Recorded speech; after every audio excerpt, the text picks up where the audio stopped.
and the entire staff for giving me the space and time to sum it off here. I think anybody that didn't vote for the archives bond way back when probably is not telling their friends about that nowadays. So obviously a good idea as a community builder. I also have some family backing me up today. My daughter Jennifer from Missoula, who's a redheaded photographer like my dad. And most importantly, I first met Mary Kay Quinn when we were each 16. So we believed in smart teenagers. And for 63 years since, Kay has been, as Ivan Doig said of his carol, my incomparable companion, cheerleader, and keen-eyed first audience. Or, as Gershwin sings, my one and only.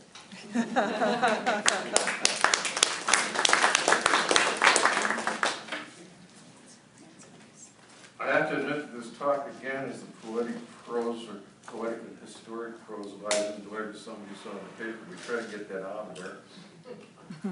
On the thought that poetic prose was kind of like grand opera or root canal, you know, audience killing.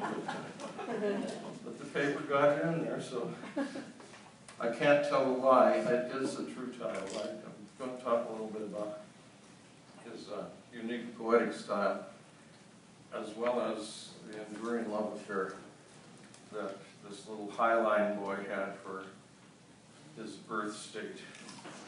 He spent most of his adult life in Seattle, but he never really got over the infatuation with the landscape, people, and history of his youth.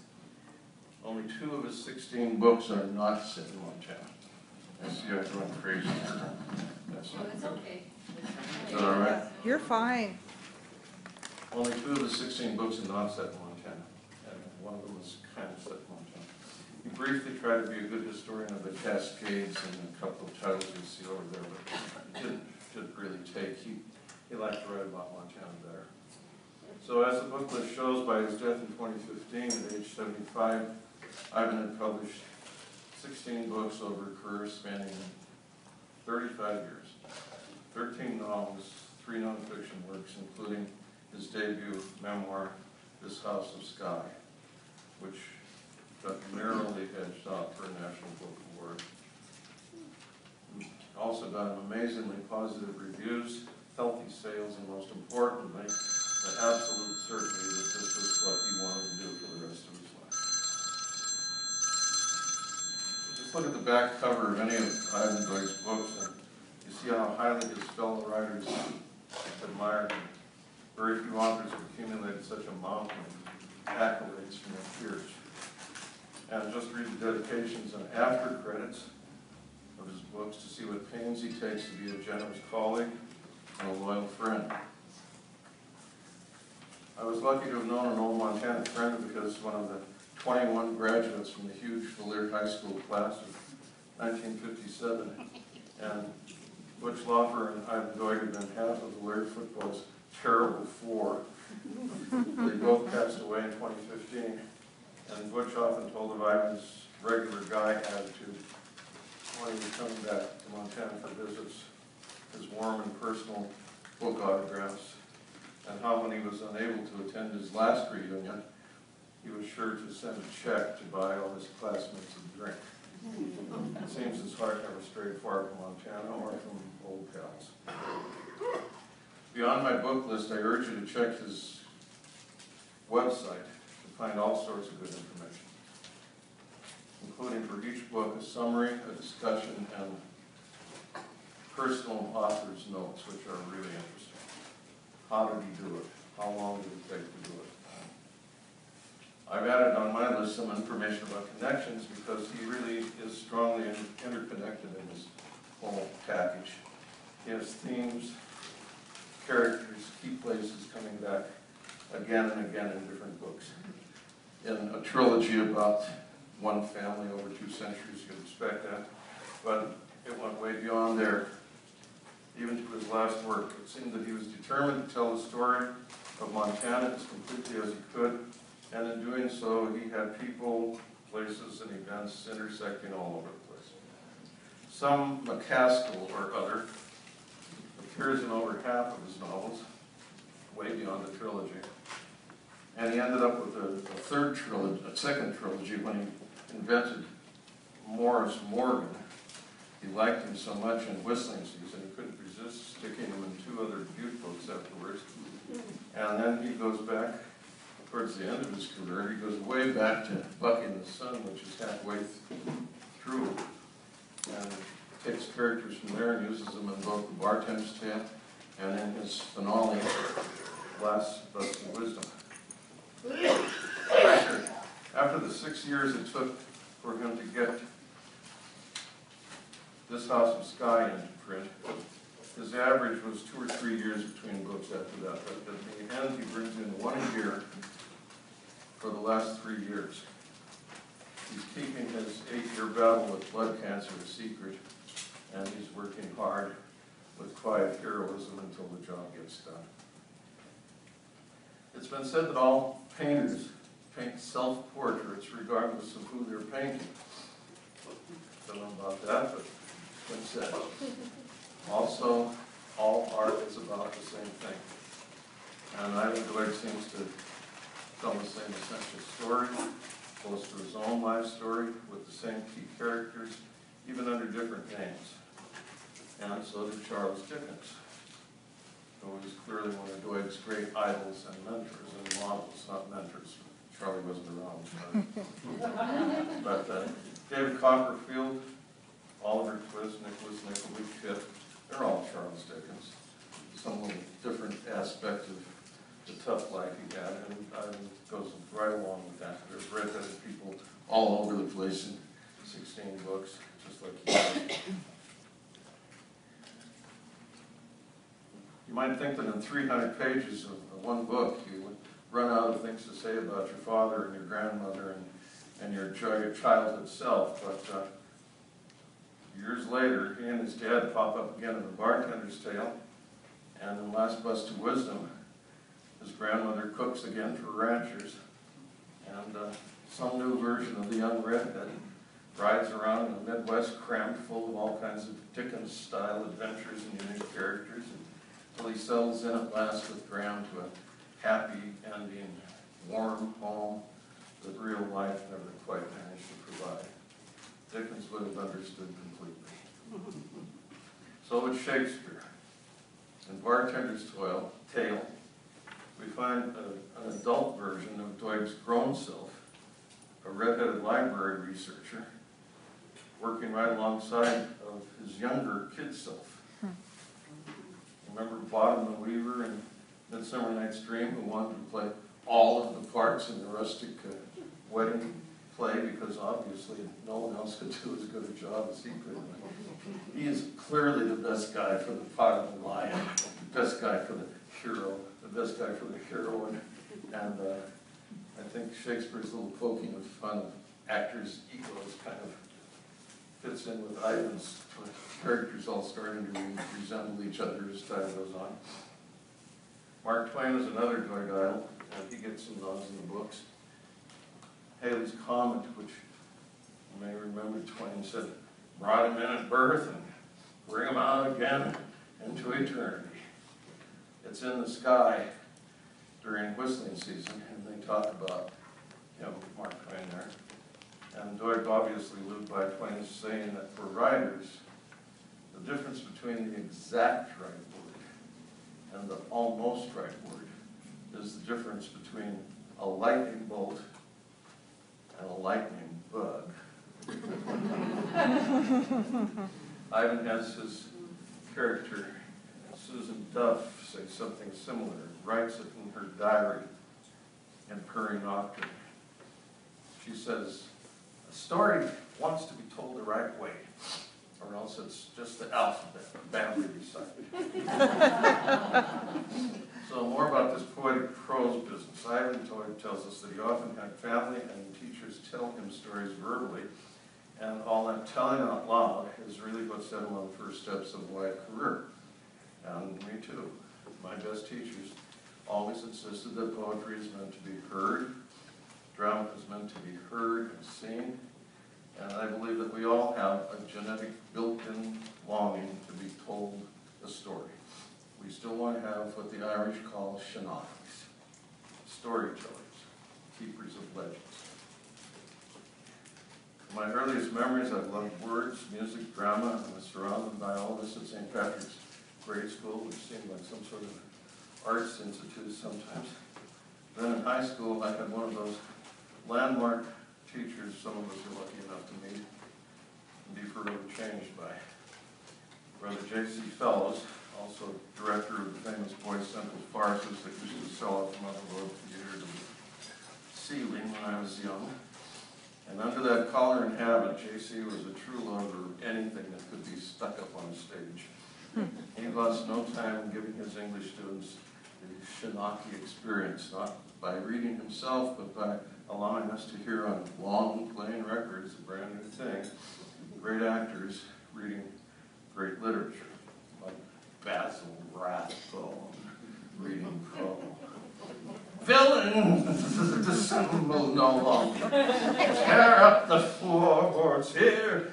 I admit the deed. It is the beating of his hideous heart. That woke up the nappers good. But it was even better with Lady Macbeth. Infirm of purpose, I have given suck and no harm. Holy God, did you just hear what you said? Did you really say that? Silence. Up comes the arm on the record player, and a dry Butte Hill voice intones. Yes, young birds would be well advised to make certain that you do not allow the frivolous to ruin your appreciation of the magnificent. This is John Gielgud. This is Judith Anderson. This is the greatest writer in our language. Attend them. So that's a good part of why I'm here today. Now here is Ivan's life-changing picture from his debut, This House of Sky. Because the pier never reached the size to have its own high school, its handful of students jounced by bus to the larger town of Valier, 20 miles east across the farm plains. At Valier, too many times each school day, I would look up and meet a set of cool gray eyes which would have out-drilled even grandma's. The face around was dark-browed, unadorned, and somehow both musing and ominous. Mrs. Frances Carson Tidyman, who through a full generation had been scanning students in her English classes, as if they were muddy pebbles in a sluice box. She now had me under her steadiest focus. She wore dark, plain dresses, bunned her hair into a great black burl, clopped from class to class in the severest of shoes. She was buxom, much like my grandma, but with half more head all around. Leaning forward as she hurried about, she flew among us like a schooner's figurehead, prowling over a lazy sea.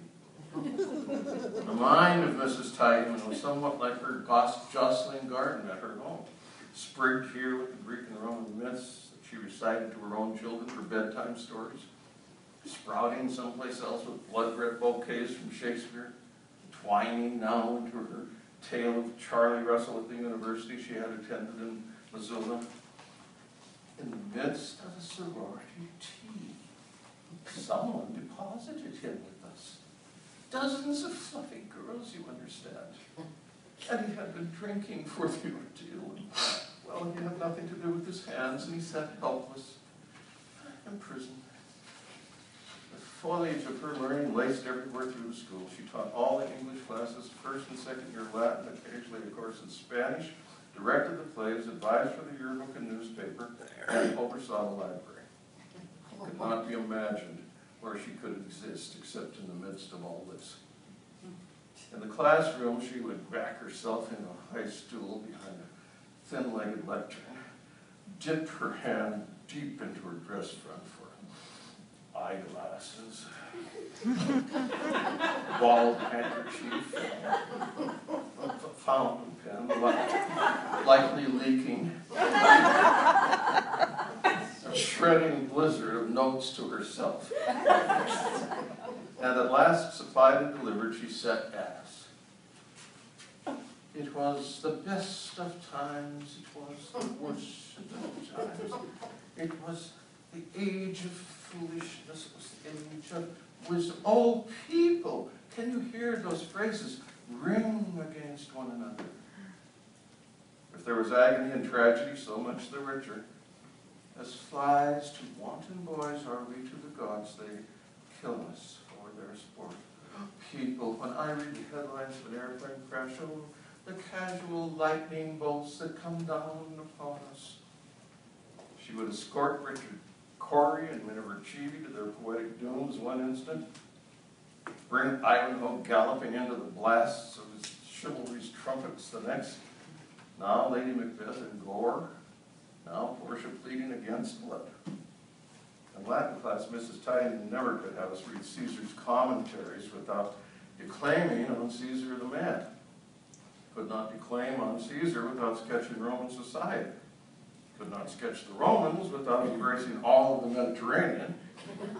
On and on in a widening spiral of lore and enthusiasm, glasses flying in her hand and bosom wheeling above the lectern, with turrets searching for new fields of gunnery.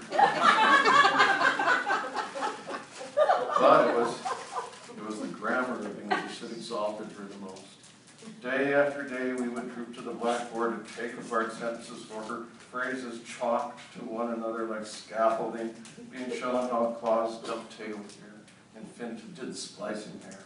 The whole of it planed, beamed together as her pointer whacked through a reading of the revealed sentence. And so Mrs. Tidyman hovered at me from her heights of language, declaiming, diagramming, rhapsodizing, unabashedly giving favor to any of us who seemed rapt. I was more than rapt, held by her whirligig of language and learning as if I was a ball swung on a tether. Now, right there are the roots of Doig's precise command of language and his love of the exalted and poetic. And surely Mrs. Tidyman sowed the seeds of the fictional Maury from the Butte books, as well as the real adult Ivan. Both of them were mad about learning, seeming to know about every culture and every historic fact that ever was. Genius know-it-alls who want to share with anyone who will pay attention. Did you notice, though, that in this passage you were hearing things that were not exactly the regular way that ordinary people convey basic information? My spell check sure noticed when I was typing this out. And maybe that robot is kind of useful in sniffing out what we may call poetic, or what Doig likes to call lyrical or highly charged.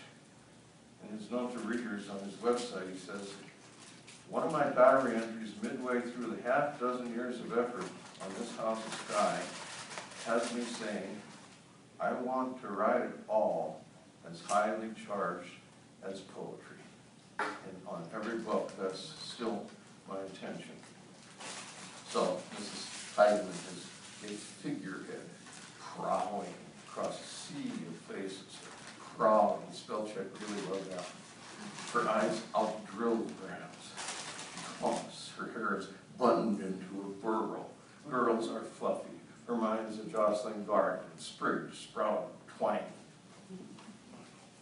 Her grammar is made up of the language of carpentry. Her notes make a shredding blizzard.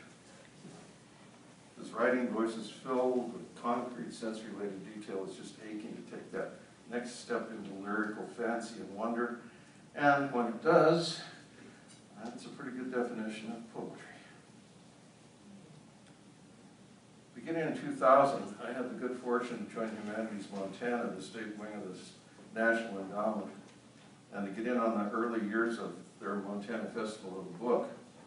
It's a free weekend-long celebration of writers and writing that still happens each year. The finale is usually a gala reading by the top names on the roster, and one memorable year they included Ivan Doig reading from his latest, The Whistling Season. For nearly a half hour, he had us wrapped with his amazing detail and precise memory of what childhood is like. He spun the yarn of a schoolyard bully and a horseback race from hell, and it took a half hour, so we don't have a half hour. So I'm going to make some cuts and just have to tell you the setup instead of having it reel out slowly like he loved to do. But we'll see. So around 1910, in a one-room schoolhouse, the hulking son of a sociopath wolf hunter, Doig was known for his minor characters, makes every moment outside of class hell for everyone. No gender, no age immune. And innocently named Eddie. Then three brothers, the leads in the story, hatch a plan for a sort of duel where the loser promises to leave all the winners alone for an entire year. Everyone alone. Guess who they expect to be the loser? Instead of a fist fight, they base their challenge on a private skill they've been practicing for years, racing the family horse, while sitting backwards in the saddle. It should be a cinch for the good guys, but what rider can resist adding problems and suspense? From our starting line, the halfway marker that we were supposed to circle around to head back gleamed out in the distance, way down the road. The silver pillar of our lard bucket lunch pails, all stacked high with a rock inside each one for stability. 8th grader Verl was the caller, and he called, "Everybody back!"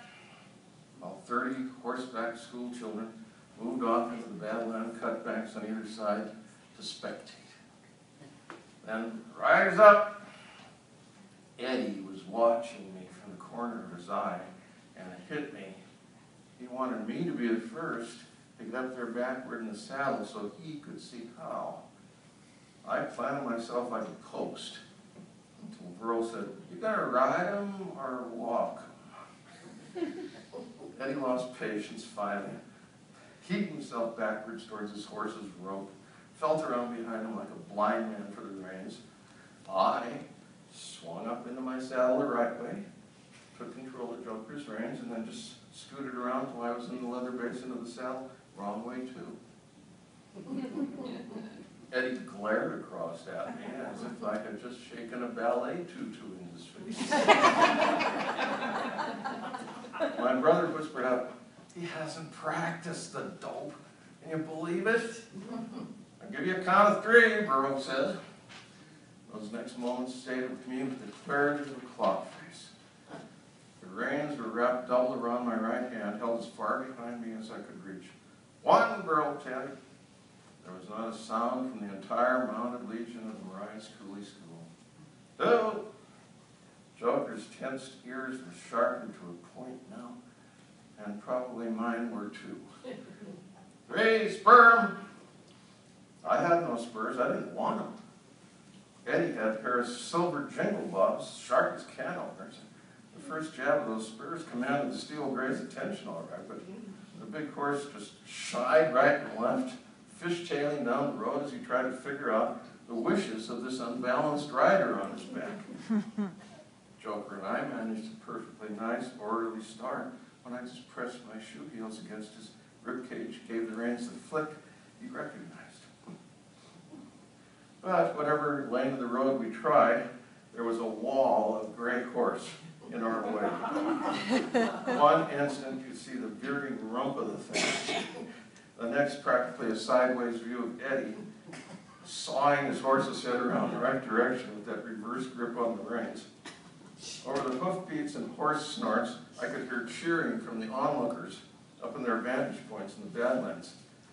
But when I wasn't having to keep an eye on Eddie, I was aware only of the road flying at uncommon speed beneath me. It is surprising how near the hard ground seems when there's only a horse's tail between you and it. As well as I could judge head over my shoulder, we were about to reach the halfway point of the cut. By that stage of the race, the steel gray had covered at least twice as much road as Joker and I. But we were able to catch up within a length every time he made one of his sideways veers. I collected my wits, at least those that hadn't been shaken out of me. It was time to make the one maneuver I was capable of, then or never. Maybe it was already too late. Damon had worked this out with me. Don't let him see how to use the cantle until you have to. Pretty good chance old Eddie won't have the brains enough to figure it out for himself first. So until right then, I had stayed more or less upright in the saddle in the same jouncing way Eddie was, both of us loosey-goosey as we held on to whatever we could find and grab in the absence of the usual saddle horn. Now though, when Eddie's horse made another of its swoop tangents to the far side of the road, the Joker was able to close the gap just enough. I dropped down lower than any jockey, and I grabbed the curved back of my saddle frame and a bear hug with my left arm. As we had discovered in our wrong end two-waist races, if you bent over far enough, the width of the cantle provided something substantial to hang on to. And this move greatly streamlined matters for the horse. With a crouched over jockey now atop him, Joker gained some more in the skittering steel gray. Now, Eddie had his hands full with his horse, and there I was, clinging secure as a coffin burr on the back of my horse, while the back of his was like a hurricane deck. And Joker was steadily sneaking up every time the hard-terrain gray careened across the road. By now we were thundering down on the turn marker, pillar and lunch pails. I had the view over my shoulder that told me what I already knew, that the road was not wide enough for both horses to make the turn at the same time. Eddie only had to make sure his horse kept going a little further than usual, reining around hard to loop into the turn.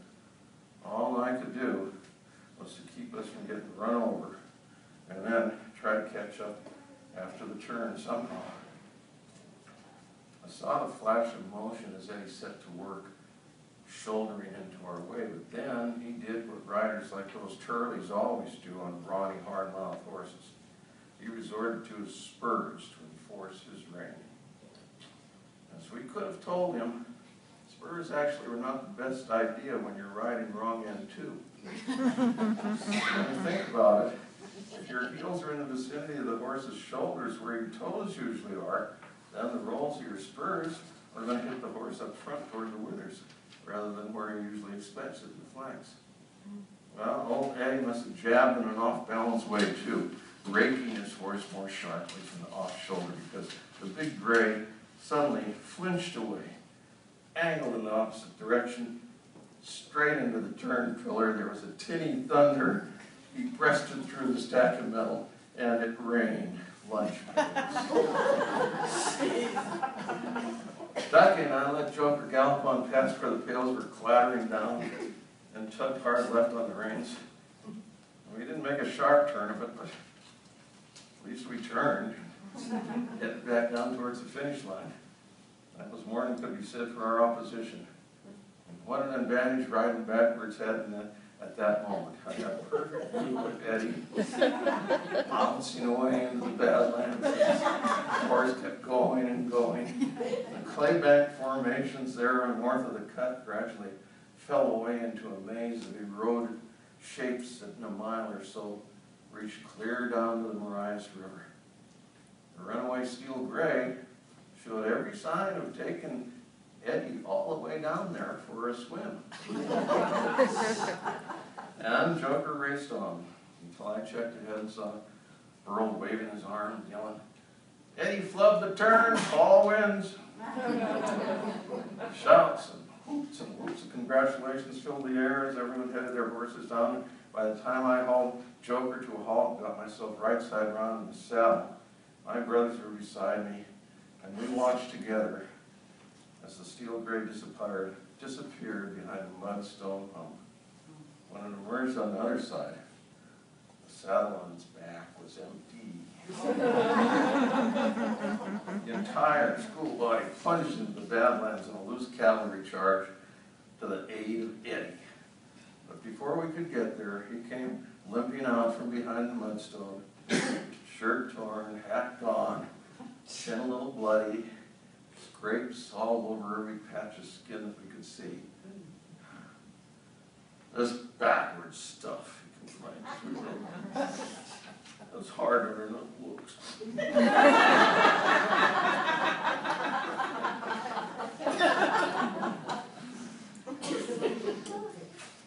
I only got to the Two Medicine trilogy a few years ago, and I ended up taking in its 1,200 pages right snappily, and contrary to what the critics said, they didn't like it. The third book much, and the sales data, the second book is the clear winner amongst all of his volumes. I like the last volume best. First, just for its irresistible title, Ride with Me, Mother Montana. But soon I was completely won over by the eccentric and affectionate trip amongst the small towns of Montana. Humanities Montana had taken me to small places I would not have seen otherwise. I saw pride and heart in each one of them. I was surprised how fine it was to spend some time in Fort Peck, Havre, Cray, or Lewistown. I also remember the excitement of that centennial year, 1989, and its homegrown celebrations like the Great Cattle Drive, organized by Stan Line, which we took our kids out to meet as it came rolling into a dusty and way, way smaller Montana city all those decades ago. So Chick McCaskill first appeared as a boy in Volume 1, English Creek. And in Volume 3, I liked what he had become as he aged. I found kinship in some of the things he finds important to talk about now he's facing his 70s. His children grown, deeply loved, but still getting detached from him, as is his lifelong home. People our age have spent our lives sometimes assuming our children would fight bloody battles over who gets the family home and possessions. Then we find all of a sudden that when changing times they don't want it, and they can't be saddled with it, and we wonder what it was all about. Often the answer is a simple move on, time for something new. The fact that this understanding of the elderly mind was penned by an author who was just saying goodbye to his 40s in 1989 is one more testimony to the miracle of creative imagination. Chick's centennial speech is Ivan Doig complexity at its absolute max, with 5 or more layers of viewpointed commentary for the reader to try to keep together while Ivan goes juggling away. It's a great reading experience, and I commend it to you. But I'll be satisfied right now with just speaking the speech as Chick speaks it, with a few details to set up the scene for you. Chick McCaskill is the current owner of a ranch we've heard about by now in 3 books covering 2 centuries. This past year, Chick just lost his lifetime one and only wife, and his grown daughter, Mariah, lost her mother, and they both mourn still. Mariah also just lost, but rather by way of divorce, her fairly new husband, Riley. Luckily, they have no children, but a job offer that they both want to accept requires her to photograph and him to write about the small towns of Montana during months in Winnebago, traveling all through the state. This is all going to be an ongoing centennial special tribute by a fictional Helena newspaper. She begs her father to come along to prevent murder. He gives in. Now, after several months, they're back at home base.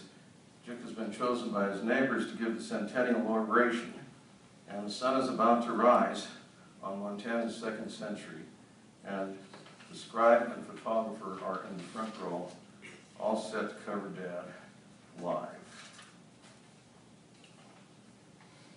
I don't really have the best feet for it, but I'm following in my mother's footsteps here. Hers was a 4th of July speech back when Montana was only half as old. Some of us were as young as it was possible to be, it seems now. The idea there at that holiday gathering in 1989 was for her to commemorate the pioneer Ben English, and the creek carries his name for us.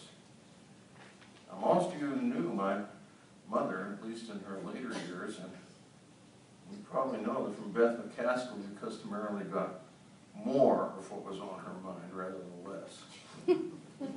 So I suppose it shouldn't have been any surprise.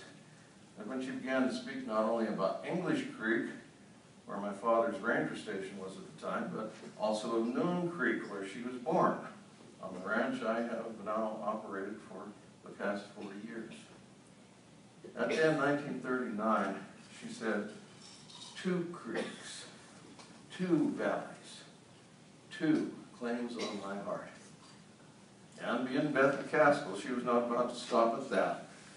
She proceeded to call the roll of all the dead ranches along Noon Creek, of the families who had to leave those places during the Depression, with the auction hammer echoing in their ears. The Torrance place, the Emmerich place, the Chute place, old Tad Wainwright's place. Places all she knew as vacant and doomed. Places that are still being added to yet today across the emptying parts of the state. A little while back, maybe you read how Riley Wright summed up a lot of this in his column. He wrote, of all Montana's hard weather, the reliably worst has been its economic climate. So yes, a lot of goodbyes have been said around here over the years. And besides our farewell to Montana's original century today, there are other goodbyes to be said. Riley here is one of those leaving. It's our loss, California's gain, because I have to say that life never does look quite the same after Riley has shown it to you in his writing. And my Mariah is going into a new century in her own way, as you might expect, doing some showing of her own. She's going to be the Montanian newspaper's new photographer at large.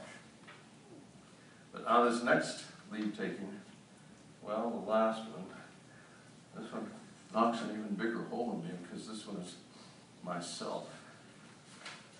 My leaving is of my ranch, the Reese place as it began. Part of it also the Ramsey place, the homestead of my grandmother's side of the family.